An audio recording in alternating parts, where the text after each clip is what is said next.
Read a very interesting passage here today. When the men of Israel, after a major war, they returned unto Moses to say to him, we went to war, we fought a battle, and we got back to camp and we counted our men. And there's not one of our men missing. Now that will make you think it's a small war. Initially when I read that verse, I felt probably it's a little skirmish at the backyard, a few men fighting. But no, it was not. The text we read today, the report of the commanders of the army of Israel, was after the great battle with the Midianites. 12,000 warriors were dispatched. 12,000. 12,000 men went to battle. 1,000 from each of the 12 tribes of Israel. They fought not against just one king. The whole of the Midian kings gathered together. They fought against the kings of Midian, the kings of Evi, the king of Rechem, the king of Zor, the king of Or, and the king of Reba. That's about 6 kings mobilized against Israel. Israel herself with 12,000 warriors went to that war. It was in that war that they killed Balaam. If you remember Balaam, the evil prophet, was killed in this war we're talking about. They killed them, they killed all of the prophets. You know what they did? All of the men of Midian, all of the warrior men of Midian were all slaughtered. 12,000 warriors of Israel killed all of the men of Midian. Took from that battle their females. Actually, according to my Bible, they brought about 75,000 sheep.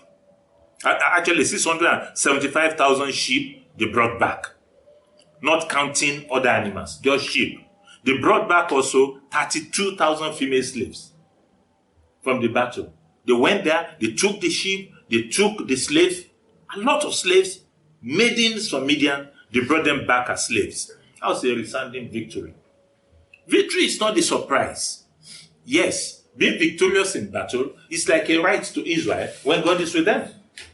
But what is a surprise here today is the fact that they took 12,000 men there and they got back to camp and they counted the men and not one was missing. No commander can praise for such a victory. If you go into such a war and you are a commander, the best you can do is say, dear Lord, let us win. Dear Lord, let our loss be minimal. That's the best you can. And you are a man of faith. Because people die in war. The folks you are going to fight against, they are not sick. They are not babies. They have shields, they have bucklers, they have spears, they have swords. They have their own armor too. They have their archers. These are men who came to fight. So you may kill a lot of them, they may kill a few of you, and that is battle. Just like David said unto Joab, he said the sword can kill any. It can kill on the two sides. That's after the death of the husband of Bathsheba, Uriah. Now, that's the way battles go. The sword can kill anybody. So, I don't think they prayed for this. No, this is a level of victory that they didn't pray for. Why? Because it's unimaginable. It's unimaginable to go to war, to fight this number of people, to cut away this kind of booty, to get back to camp, to count your people and discover you lost nobody. Who prays for that? But Jehovah did it. Which means the first thing I want us to push as we pray this morning is, Father, give me victory beyond my expectation. This is victory beyond expectation. This is success unimaginable. Actually, while preparing, I titled the message, Incredible. Simply unbelievable. You get back to camp, you count. Nobody was missing. If I can exaggerate a bit, maybe nobody was wounded. Nobody was on death list at least. Nobody was in super need of care. I don't know how it happened. Did God shield them with an unseen armor? Maybe he could do that. How are the archers firing their arrows and none was landing? all of the archers of Midian missed their target. The swordsmen of Midian became feeble in the day of battle. Something happened that day that we will never understand. But it happened. It happened. And the big question here is, do you believe it? Do you believe God can do such? Is this just a story? Is it something Moses made up? Is it something Israel just wrote? Did God do this? Because that is where it starts from. You need to believe he did this so that you can believe he can do it with you too. I believe he did this. I believe this was a real report of commanders. Otherwise, it would not be written in the annals of history. These guys were so surprised. They said, hey, Moses, we're going to see you. Something extraordinary has happened. We went to war. We took our people there. We didn't lose anything. We're returning with all of our men. We have booty. None of us was taken, but we took all of their men. We killed all of their men. We took their women. We brought their sheep, not counting the other animals. We're here. We took their ornaments. And they said, therefore, we know we are undeserving of this. I love what they did. We're undeserving of this. So they brought all the gold, all the trinkets. They brought it. They said, we want to give it to God as a kind of redemption of our soul. For we ought to have died there. Everybody who goes to war qualifies for death. Is that not true? If you can carry your weapon, you go to war, you qualify for death. For you can kill as well as be killed. And when you return to take off your own armor, God has been there with you. Friends, why are we looking at this today? We've been at war. I don't know if you know it. We've been at war since the coronavirus thing started. Thousands died.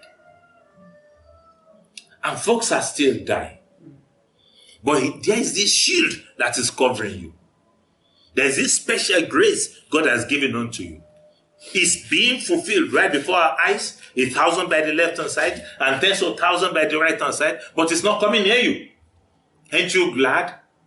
Don't you think you should say thank you? It's not a time for we to bring gold and trinkets and go. There's no more the tabernacle there. The tabernacle of God is now in the midst of his people. But I want to say there's a way you can say thank you too. You can say thank you by just going to one corner of your house and saying, Lord, the battle has been on, and here I am. Thank you, dear Father. That's a way to say thank you. You can say thank you by telling a testimony to people. For it is a testimony bigger than buying a car. That here we are, all through this, we're still standing.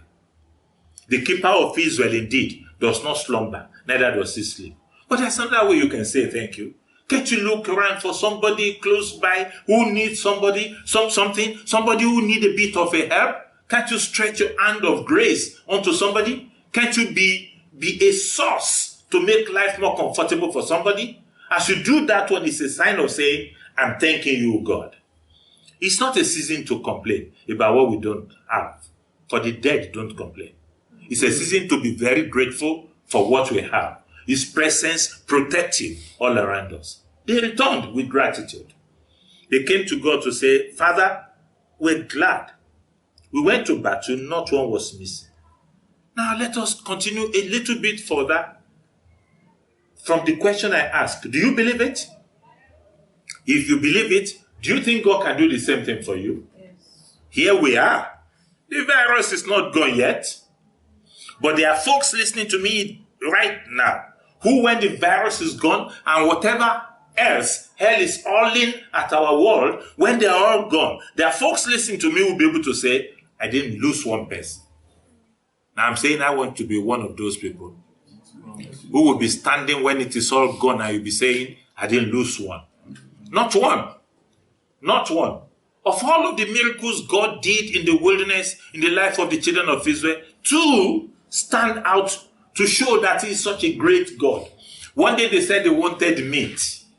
They were actually being stubborn. They were asking for the impossible. Where will you get meat in the wilderness? Where? And God said it. He said, by this time tomorrow, I will fill their mouth with meat. I don't know if Moses believed. Reading it, I don't think I will believe. In the wilderness, are we going to kill all of the animals we have here? Even if we do that, we will not be able to feed these stronger people with meat. And God said, tomorrow, I will fill their mouth with meat. I will choke them with meat. I'll give them so much meat they won't be able to contain it. And the next day, the Bible says to me, quail.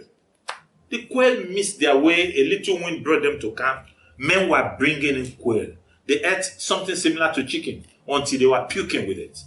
Jehovah did it. In the wilderness, he gave them chicken meat, roasted chicken, boiled chicken, fried chicken, all forms of chicken. Those who love pepper can do pepper soup with chicken.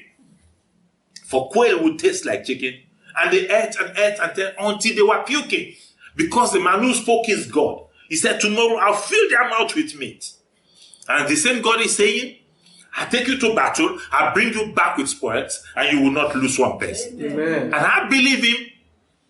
And I'm asking you, if you don't believe, if you think it is just a phantom story, if you see it theoretic, if you consider it literature, pray. Say, Lord, help my unbelief. Because he who is speaking here does not lie. All through this, it will happen, it will go, and we will tell stories. Amen. When it's all gone, we will sit down with our children in the fireplace. We'll talk of the great things God did. It's like we are passing through the Red Sea. We'll tell the story on the other side. Whatever is happening right now, tomorrow will be a fine story we'll talk about. Amen. We will talk about it, about the glory of our Father. It will be a story of laughter. Amen. Not because we're mocking those who fall in battle, but we are not the kind that fall in battle. Amen. Jehovah is here to hold us. His presence is our insulator. He is here protectively. Under the arm of his wing, we are finding comfort. I say to you, they went to battle against 6 kings, all armed men. They took 12,000, and 12,000 were protected. However large the family is, you are going to be protected. Amen. Wherever they are, your folks, wherever they are, I'm trusting God to shield them. Because the whole of the world is like his footstool. It's not too large for him. He can be here in Nigeria, he can be there in America, he can be there in Britain. At the same time, protecting his beloved. He is Jehovah. And he will protect you. Amen. Go to battle, put on your armor, fight a good fight. There's a prophecy concerning you. You come back home, you take off your armor yourself, and you will not lose a man. Shall we bow our heart and begin to thank the Lord?